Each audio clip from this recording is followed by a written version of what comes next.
आमदार मोहनशेठ कदम यांच्या हस्ते भिलवडी जिल्हा परिषद गटाच्या प्रचाराचा शुभारंभ करण्यात आला।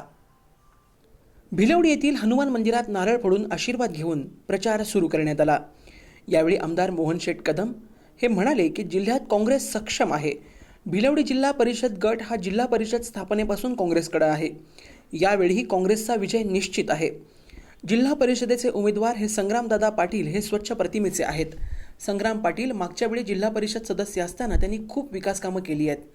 त्यामुळे संग्रामदादा विजयी होतील असा विश्वास मोहनशेठ कदम यांनी व्यक्त केला।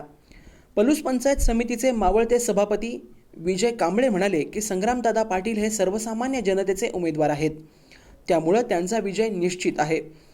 यावेळी महाराष्ट्र प्रदेश काँग्रेसचे सरचिटणीस आनंदराव भाऊ मोहिते, बी.डी. पाटील, विजय अण्णा चोपडे व मान्यवर उपस्थित होते। Bureau report, SBN Marathi. अशा